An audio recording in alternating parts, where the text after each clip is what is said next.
जबकि मैंने जाती कोशिश से 2 मेगावाट बिजली बचा के नेशनल नेटवर्क में दे चुका हूं। बिजली 2 मेगावाट पैदा कर ले या बचा लें, एक ही बात है। मैंने 2 मेगावाट प्रैक्टिकली बचाई है। लोगों के 1000 एसी बंद करवाए हैं जिनसे 2 मेगावाट बिजली बचती है। आज हुकूमत मुझे अगर उन 2 मेगावाट जो मैं बचा चुका हूं उसके पैसे दे दें 40 करोड़, तो मैं 400 मेगावाट का सोलर थर्मल डैम बना के दे सकता हूं।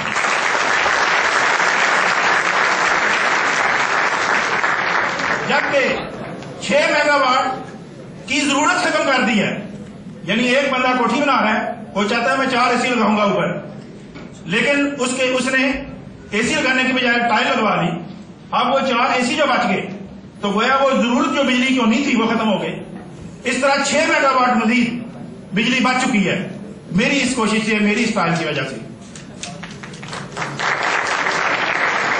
इस वक्त तवानाई का जो बहरान है, इसका हल डोमेस्टिक लेवल पे 80% बिजली बचा के देने वाला प्रोडक्ट मेरे पास मौजूद, नेशनल लेवल पे 400 से 600 मेगावाट बिजली पैदा करने वाला सोलर थर्मल डैम का आइडिया मौजूद। अब पाकिस्तान में मैं ये बोल रहा हूं तो मेरी बात को कोई लिफ्ट नहीं कराता। ये मैं बात तो अखबारों में भी दे चुका हूं, रसालों में भी आ चुका है, टीवी मीडिया में भी आ चुकी है बात, लेकिन किसी ने लिफ्ट नहीं कराई। हाँ, ये जरूर है कि जियो पे प्रोग्राम हुआ तो सऊदी अरब की एक पार्टी लाइन पे आ गई है। आजकल उसके साथ फिजिबिलिटी बन रही है और उस पर डिस्कशन हो रही है और वो इसमें इंटरेस्टेड है। हाँ, ये जरूर होगा जब वो बना लेंगे फिर पाकिस्तान में बन सकेगा। क्यों जी, फलां ने बना लिया भाई, पाकिस्तान में तब बनेगा। या गोरा मुझे कोई कह दे या मैं गोरा कोई साथ ले आऊं और वो कहे ये फार्मूला तो मेरा है, प्रोफेसर मुनव्वर तो वैसे पेश कर रहा है, तो फिर माना जाएगा।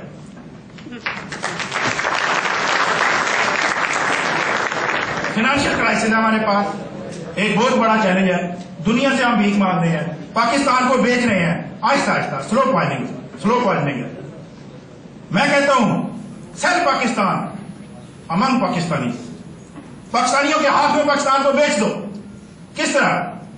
एक बंदा उसने इंडस्ट्री लगाई है, उसका 50 लाख रुपया टैक्स बनता है।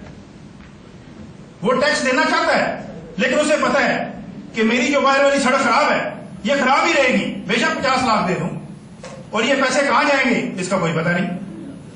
वो कुछ सियाने उसके साथ मिल जाते हैं और उसे कहते हैं 2 लाख का हमें इंतजाम कर देते हैं, आप 2 लाख दें, बाकी सारे कागज कवर हो जाएंगे। और वो 50 की बजाय 2 लाख देता है। उसको भी पता है ये खूह खाते में जा रहे हैं। लेकिन अगर आज से आप ऐलान कर दें कि जो जितना टैक्स देगा उसके अगेंस्ट हम उसको नेशनल एसेट्स में हिस्सा देंगे, शेयर देंगे।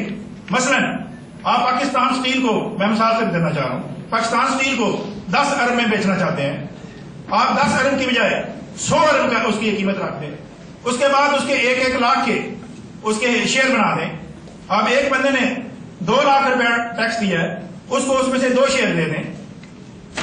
अब जब उसको ये यकीन हो जाएगा कि वाकई मेरे शेयर उसमें आ गए हैं, उसको वो डॉक्यूमेंट मिल जाएंगे, अगली बार वो 5 लाख देगा। वो कहेगा मैं टैक्स तो नहीं दे रहा, मैं तो शेयर खरीद रहा हूं।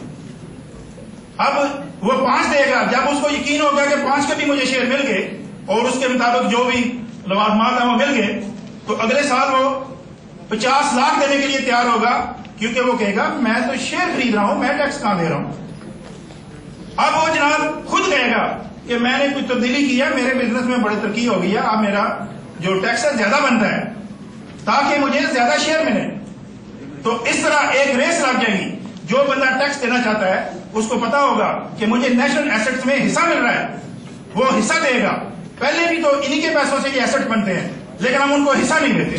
जब हुकूमत ये ऐलान कर दे कि इनको हिस्सा मिलेगा तो देखें फिर टैक्स किस तरह आता है। और टैक्स आने का मतलब ये है पाकिस्तान में इनकम आएगी और ये जो हमारे नेशनल एसेट्स हैं ये हमारे ही लोगों के हिस्से में आएंगे, उन्हीं के नाम पे चढ़ेंगे। पाकिस्तान को बेचें पाकिस्तानियों के हाथ में, तो देखिए किस तरह पैसा आता है।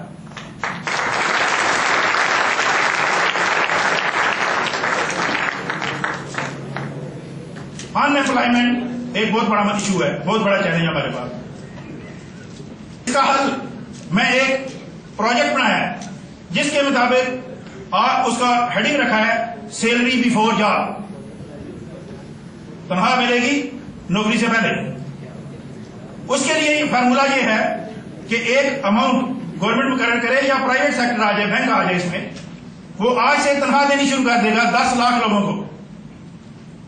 8 महीने के बाद वो सारे पैसे उसको वापस आना शुरू हो जाएंगे, तनख्वाह जारी रहेगी, बंदे को नौकरी नहीं मिली, तनख्वाह जारी रहेगी। अब 1 साल बाद सबको जॉब भी मिलेगी, सारे पैसे नेटवर्क को वापस भी आएंगे। फिर उसके बाद इस प्रोजेक्ट से गवर्नमेंट या वो प्राइवेट जो भी नेटवर्क होगा वो 300 से 500 अरब रुपया प्रॉफिट भी कमाएगा। ये प्रोजेक्ट, मैं क्योंकि फिजिक्स का बंदा हूं तो इस बात को चैलेंज किया जा सकता है कि इसकी बात ये काबिल कबूल नहीं होगी, लेकिन यूनिवर्सिटी के 3 इकोनॉमिक्स के प्रोफेसर इसको पास करार दे चुके हैं और वो ये कह चुके हैं कि इसको इंप्लीमेंट किया जा सकता है, सिर्फ हुकूमत इसको अगर हैंडल कर लेती है तो जो जवान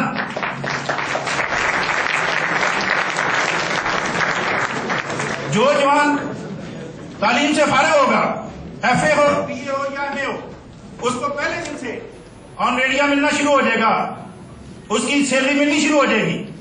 तो फिर उसके बाद उसको 1 साल के अंदर जॉब भी मिलेगी, क्योंकि उसी प्रोजेक्ट का ये हिस्सा भी है। ऑयल क्राइसिस है जिसका मैं पहले तज़किरा कर चुका हूं। सोलर थर्मल डैम जिसकी मैं बात कर रहा था कि 3% मिले तो हम उस पूरे प्रोजेक्ट को मुकम्मल कर सकते हैं।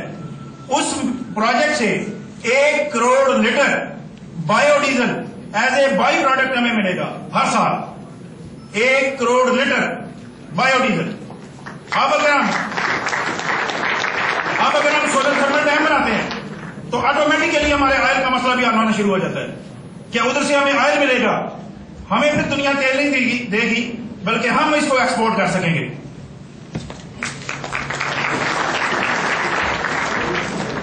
इलिटरेसी ये भी एक बहुत बड़ा मसला है। इसके लिए मैं एक प्रोजेक्ट डिजाइन किया हुआ है जो 10 साल पहले मैं हुकूमत को भी पेश कर चुका हूं। उसके मुताबिक तमाम बच्चे जो पहली क्लास से में दाखिल हो गए वो FA तक तालीम नहीं छोड़ेंगे, उनके तमाम लवाजमात गवर्नमेंट या नेटवर्क पूरा करेगा। इसमें 650 अरब रुपए की इन्वेस्टमेंट है, लेकिन मजे की बात यह है कि गवर्नमेंट का इसमें 1 रुपया भी खर्च नहीं होना, यह भी प्राइवेट सेक्टर से आना है। और ये एक सस्टेनेबल प्रोजेक्ट है जिसमें उधर से ही पैसे आएंगे और उसमें शामिल होते जाएंगे। जो इन्वेंशन मैं कर चुका हूं उसमें जैसे कि मैंने जिक्र किया वो टेंट की बात की, इसमें और भी बहुत से मसले हैं जिनका हल मैंने उसमें निकाल लिया है। घरों में हम बिजली इस्तेमाल करते हैं, एक तो बिजली की सेविंग हो गई, दूसरा उसमें सेविंग का एक और भी आइटम के वाटर पंप चलाते हैं, उसके लिए भी मैंने सोलर वाटर पंप तैयार कर लिया है। मजे की बात यह है कि किसी में सोलर सेल इस्तेमाल नहीं होता, ये सारी पाकिस्तानी टेक्नोलॉजी है, इंडिजिनस टेक्नोलॉजी है, कोई चीज इंपोर्टेड नहीं है। किसी एक शहर में बैठ के हम वो पूरा प्रोडक्ट तैयार कर सकते हैं।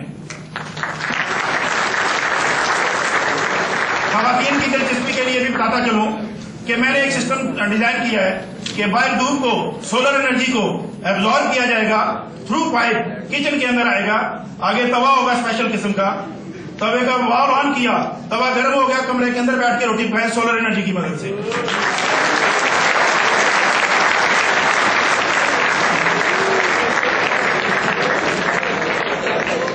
पोल्यूशन भी पैदा नहीं होगी, आंखों में धुआं भी नहीं पड़ेगा।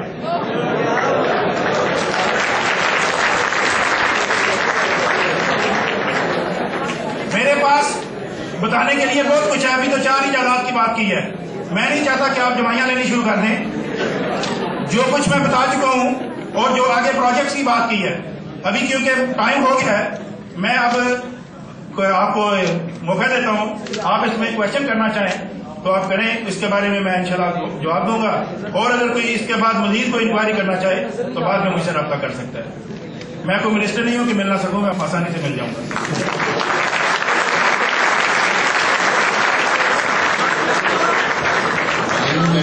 क्वेश्चन आंसर सेशन इनके साथ हम बाद में करेंगे।